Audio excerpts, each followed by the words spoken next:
Mapayapang araw po sa inyo lahat, mga senyores, mga Maginoong magmamano. Sa video po natin ngayon, pag-uusapan po natin ang laging madalas nating naririnig sa mundo ng Game Foul. Ito po yung salitang kargado ng gamot. Ano nga ba ibig sabihin ng salitang kargado ng gamot? At mas mabuti ba talaga ang sobra-sobrang gamot sa ating mga warrior? Mga ka-warrior, madalas kasi natin itong naririnig, yung kasabihang kargado ng gamot. Karaniwan na ito'y tumutukoy sa mga alaga natin na warrior na binibigyan natin ng maraming supplements o vitamins o iba't ibang produkto sa pag-asang mas mapapaganda ang kanilang kondisyon. Ngunit mahalaga na tandaan natin na hindi palaging mas marami ay mas mabuti. Mga ka-warrior, ang magandang kondisyon ay hindi lamang nakukuha sa gamot o supplement.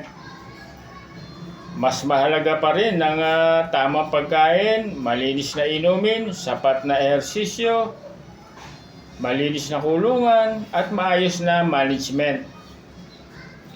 Ngayon, kung kulang ang mga pangunahing pangangailangan, ay mahirapan po tayo na maabot o marating ang magandang kondisyon ng ating mga alaga.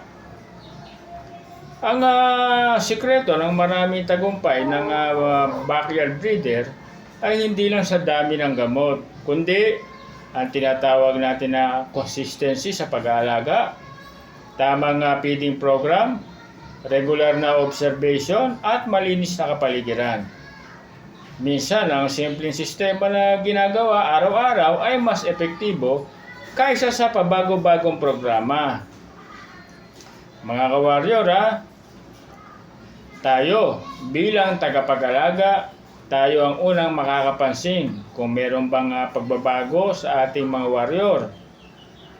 Kailangan obserbahan natin kung maganda ang kanilang pagkain, alerto ba ang kanilang kilos, maayos ba ang kanilang katawan, masigla ba silang gumalaw.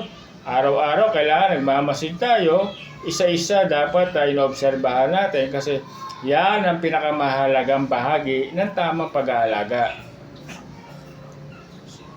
Sa backyard way, hindi kailangan maging komplikado ang lahat. Ang pinakamahalaga pa rin ay ang tamang nutrisyon, sapat na pahinga, regular na ehersisyo, at responsableng pag-aalaga. Dito nagsisimula yung tunay na magandang kondisyon ng ating mga warrior. Hanggang dito na lang po mga senyores, mga Maginoong magmamano. Maraming salamat po sa inyong suporta.